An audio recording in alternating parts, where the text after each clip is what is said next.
कबीरा जपना काठ की क्या दिखलावे मोए।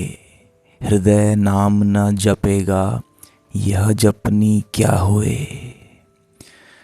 काठ की माने कि जो हम कंठ से, जो हम वाणी से, शब्दों के द्वारा जो हम जपते रहते हैं।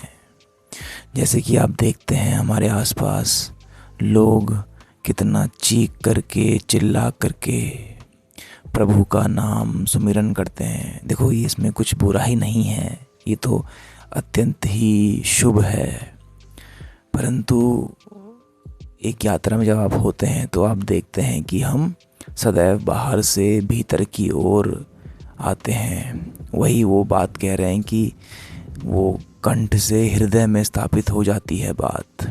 वो जो जपना होता है वो कंठ से तो होता ही है, परंतु एक क्षण ऐसा आता है जब आप मौन हो जाते हैं और फिर आपका हृदय वह जपना शुरू कर देता है। वो जो भगवत चिंतन कहते हैं जानने वाले, वो जो नाम रस कहते हैं जानने वाले, वो आपका हृदय शुरू कर देता है बिना आपकी किसी इच्छा के या बिना आपके किसी आवेदन के। वो अपने आप हो जाएगा। अगर आप भक्ति के मार्ग पे हैं, आप प्रेम मार्ग पे हैं और आप ईमानदार हैं, तो ये अवश्य ही बिना आपके किसी प्रश्न किए वो स्वतः ही घटित हो जाता है। तो फिर जानने वाले हमसे कहते हैं कि ये जो जपना है कंठ से, ये क्या दिखलावे मोए, कि क्यों दिखलाता है दूसरों को, कि क्यों दिखलाता है औरों को।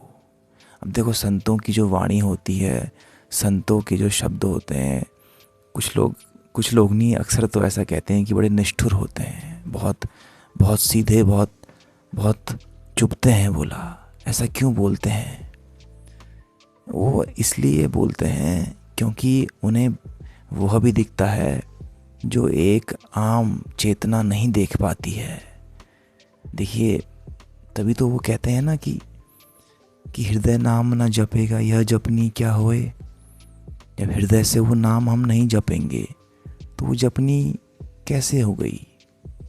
और उसका प्रमाण ये हमको बाहर दिखता भी है कि अगर मान लीजिए किसी पंथ के, किसी मजहब के, किसी कुल, जाति, धर्म, जो भी ये सब हम कहते हैं, तो फिर ये किसी एक नाम में चिपक जाते हैं।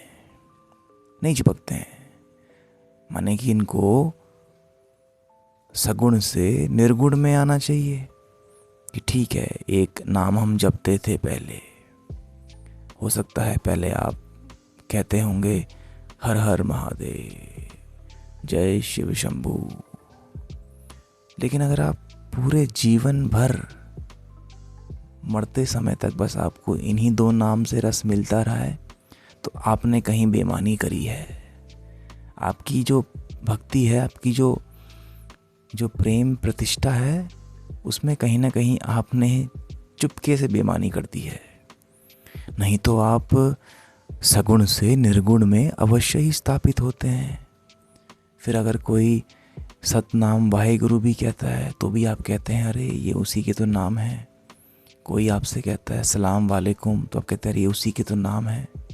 कोई आपसे कहता है आदेश, आप कहते हैं उसी का नाम है। कोई कहता है ओम नमो नारायण, कोई कहता है मत्था टेकते हैं महाराज, कोई कहता है राम राम जी, कोई कहता है सीता राम जी। तो ये सब है तो उसी के नाम, है तो उसी के सूचक। किंतु हमने कहीं ना कहीं थोड़ी सी बेईमानी कर दी है। हमने कठिन जो रास्ता है उसको ना अपना करके सरल, सुगम और जिसमें हमारे अहंकार की पूर्ति होती है, उस रास्ते को अपना लिया है।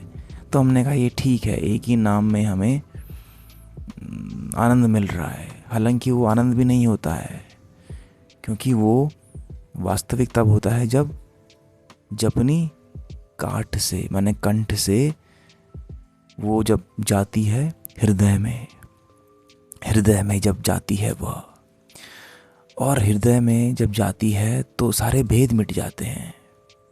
फिर कोई भी ऊंच नीच का, किसी भी जाति का, किसी भी कुल धर्म का, किसी भी लिंग का, स्त्री पुरुष का, छोटे बड़े का, अमीर गरीब का, सारे भेद ही मिट जाते हैं, छूमंतर हो जाते हैं, क्योंकि फिर अब हम हृदय में स्थापित होते हैं।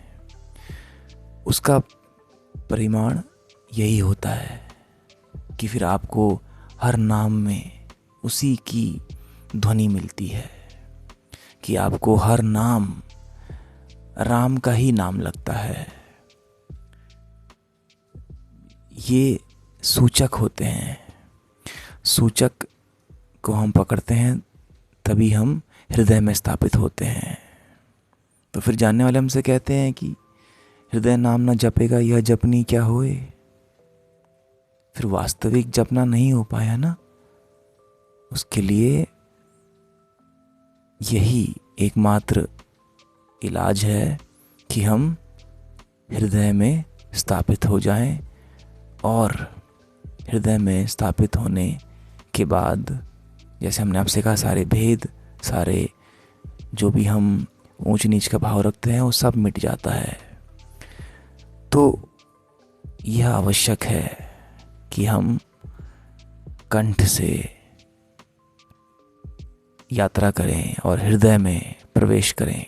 उसके बीच में मौन का ठहराव आता है, उसके बीच में एक गहरे मौन का ठहराव आता है, और उसके बाद फिर वो हृदय में स्थापित होकर के हमारे कर्मों में परिणीत हो जाता है।